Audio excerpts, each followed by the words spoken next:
Welcome to the Not Old Better Show. I'm your host, Paul Vogelsang. As part of our special series for the American Society on Aging, our guest today on the Not Old Better Show is Bob Blancato. Bob Blancato is the current chair of ASA and is the president of Matz Blancato and Associates. Bob is a nationally recognized leader of numerous aging organizations, and Bob was instrumental in helping pass the 2010 Elder Justice Act. In addition, Bob's work focuses, among other things, on healthcare, elder abuse, and ageism. You know, not everybody in the world can be a victim of sexism. Not everybody in the world can be a victim of racism. But everybody in the world can be a victim of ageism because the aging process affects everyone. And we have not addressed this ism with the same intensity as others. And I think we're reaching a point now where it's in the national interest from a social perspective, an economic perspective, and a fairness perspective, that we try and reframe our discussion around the aging process and to try to combat all forms of ageism as we advance through a demographic revolution. That, of course, is our guest today, ASA Chair Bob Blancato. Please join me in welcoming to the Not Old Better Show via Skype, Bob Blancato. Well, Bob Blancato, thanks so much for joining us today on the show. My pleasure, Paul. Nice to be with you. Well, Bob, many in my audience will know you, and really, you know, your work at ASA is front and center, but you're well known as an aging advocate, and I love that description of you.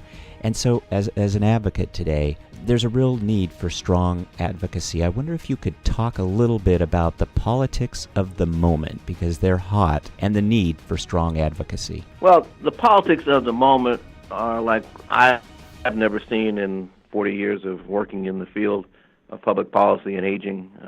It is a very volatile environment.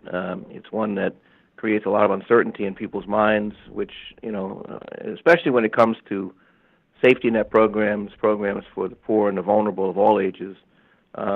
It's the unsettled nature of things, I think, is disturbing to a lot of folks. And as it relates to, you know, the aging policy agenda, you know, we've been through a sort of a rocky year of seeing actually more threats than realities as far as changes are concerned in programs like Medicare and Medicaid and the Affordable Care Act.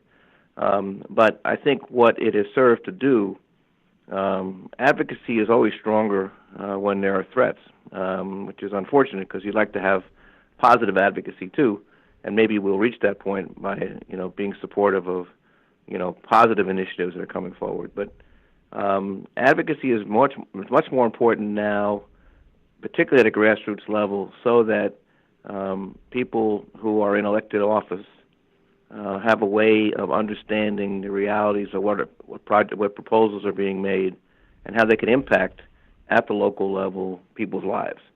And that's why I'm very pleased that I have seen a rebirth of advocacy in the ASA membership base. I think it's clearly been prompted by the new administration and some of their policies. But we have a wonderful opportunity as a national aging organization to, you know, contribute to advocacy. And I have seen instances this year where we have, and I expect there'll be more to come.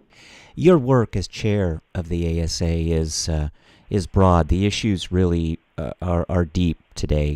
Given the sheer breadth of these issues, whether it's elder abuse or malnutrition, tax cuts, as you refer to these issues with the administration, what is it that you'd like to focus on in 2018 that'll really get some activity going and get this advocacy really in gear and get the ASA grassroots excited about moving forward on some of this? Well, you know, in the perfect world, we would love to be sitting around and talking about the need to make improvements in the Medicare program that respond to the changing demographics, such as greater focus on prevention, things of that nature. We'd like to have the opportunity to discuss the future of Social Security without a gun being cocked at somebody's head that says that we have a crisis, that we have to do something radical. You know, we'd like to see the Medicaid program be, you know, viewed in a different framework, as seen as a health insurance program versus a welfare program. But I'm not sure we're going to have that luxury going forward in 2018. There are a lot of issues that were sort of left on the table that begin this year unsettled. For example, funding for key programs affecting people of all ages remains in this this very bizarre, week-by-week proposition that Congress just passed these short-term bills to fund the government through the most recent one through February 8th. And then you get to February 8th, and there's no pathway to a longer-term solution. And what you have to look at from an advocacy standpoint is to see what hidden threats there may be tacked onto these bills that would cause harm. And you have to mobilize to get people to be aware of it and urge, certain actions to be taken for or against a proposal.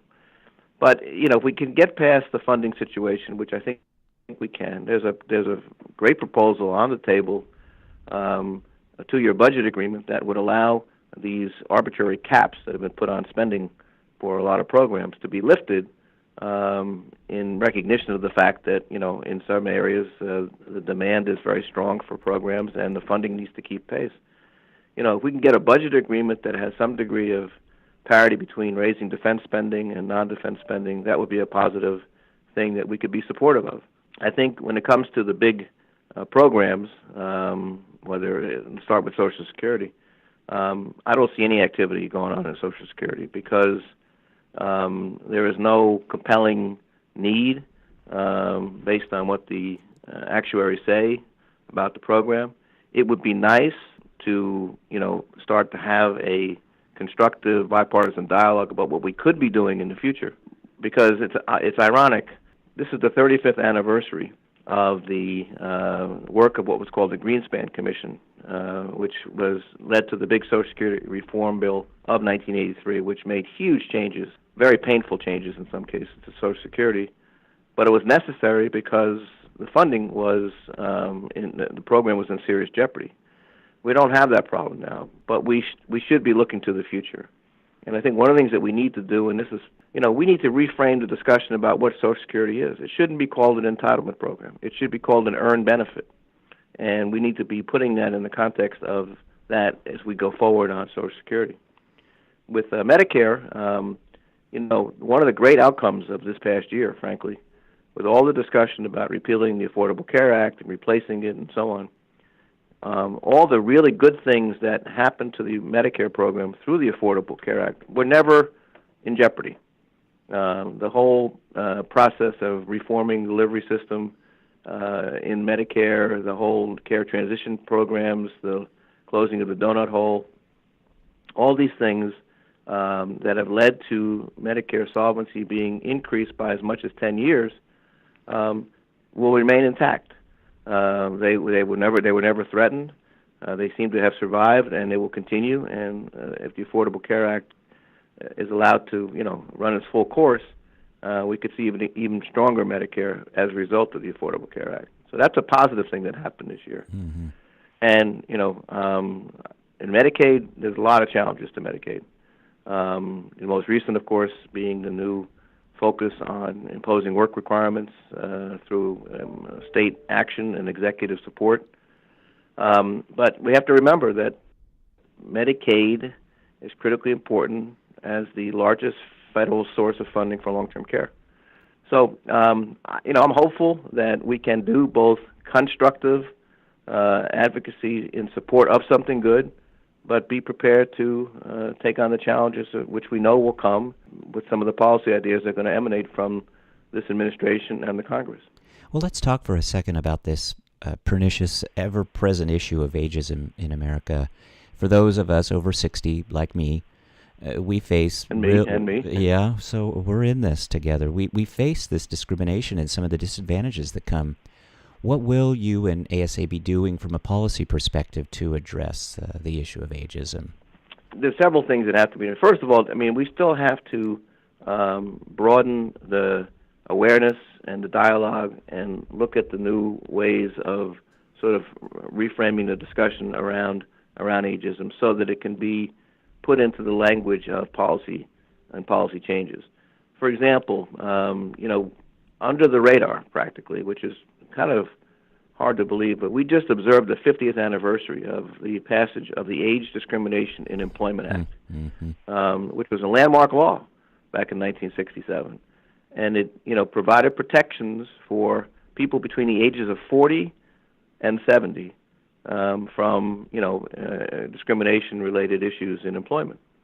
Well, last time I checked, the third highest level of complaints before the Equal Employment Opportunity Commission, which investigates discrimination, was age-based discrimination. So we're really not making those greater strides as we could and as we should.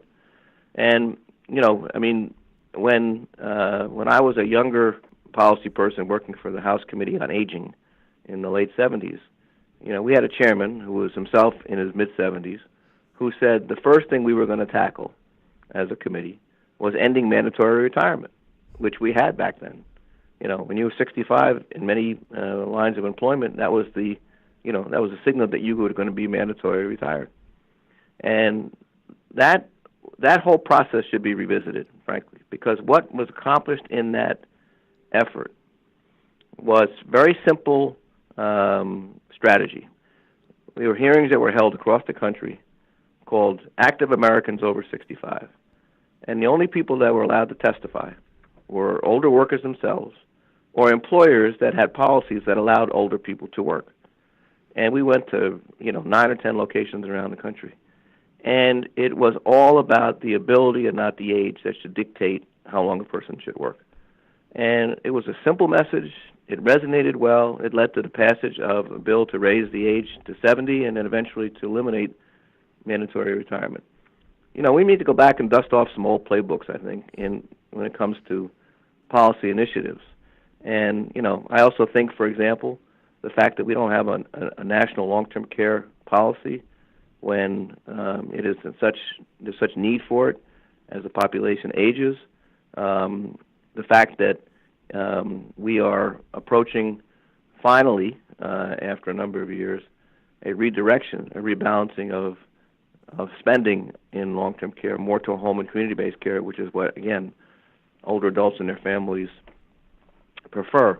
So I think the way you go at this is you take program by program and see what is built in to that program that itself is ageist in nature, and see how you can approach making the solution so that you can get rid of those vestiges that may exist either consciously or unconsciously. Bob Blancato, not a day goes by that we don't see a headline or a conversation or a debate, really, about the subject of health care. And today, we're talking on January 30th. Today's no exception. Jeff Bezos, Warren Buffett, and Jamie Dimon have volunteered to fix health care.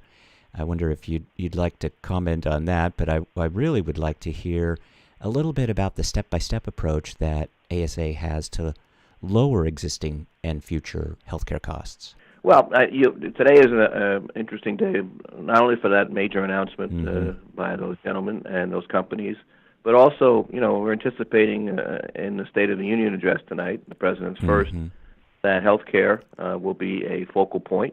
Polls are suggesting that that's what the American people want to hear more about.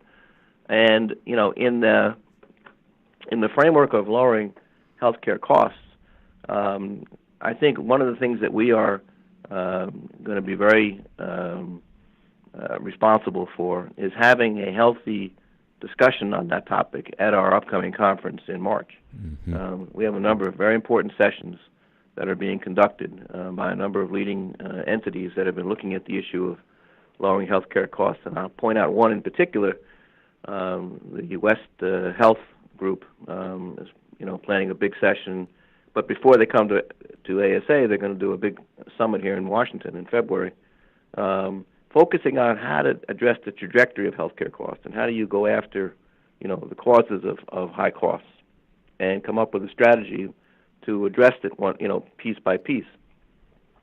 And whether it's in drug cost or medical device cost or whatever it may be, we have got to grapple with that issue. But I think we're going to make an important contribution both at our conference and in our publications and probably through some webinars to get people's attention focused on this and then hopefully in advocacy we can align ourselves with some constructive policy proposals that have in their mind to address the rising cost of health care. Well, Bob, last question. I know you're very busy, but I'd like to talk for just a second about the event, the AASA event coming up, which is really imminent. AASA has some wonderful resources, some great information, expert sources, education, and really much more to offer. What about the AASA event coming up has you most excited? If it was like last year, we had the added element of an energy on the part of our participants around this whole question of advocacy and getting engaged that permeated throughout the conference. And to my mind, it just added an extra element of great quality to the conference, because you and I both know that the best and the brightest come out and make presentations at our conference. Some of the new trends that are in the aging space appear at our conference, and whether it's in our exhibit hall or in our sessions and whatever it may be. But I think it was this extra element of energy, of wanting to be engaged and wanting to, be the voice of older adults for those people who work on their behalf, that I found most interesting last year. And I have every expectation we're going to see the same thing this year, because the climate is still unsettled, the climate is still volatile, and our membership is looking for us to be identified with positions and policies that they can support and raise their voice around. So I'm very excited. I understand that we are running ahead of our expectations on numbers of people and presenters and exhibitors and so on. So it suggests to me that there is an atmosphere for this conference to be quite a momentous event in 2018. Well, Bob Blancato, thanks so much for your time today. Your energy, your good thoughts, your enthusiasm is felt, and we look forward to hearing more from you. But thanks so much for joining us today, Bob. My pleasure, Paul. Thank you, and anytime we can talk, I'm happy to. We will be following up, absolutely. Bob Blancato, Okay. Thanks very much. All right, Paul. All the best. Thank you. My thanks to our guest today, ASA Chair Bob Blancato. More information about Bob Blancato, the ASA event coming up in March 2018, and the ASA resources, information, and education will be available on our website. My thanks as well to the ASA team for all they do to support our interviews for this series. As I say, we'll post links to everything, and, as I always say, my thanks to you, the listeners, for joining me today.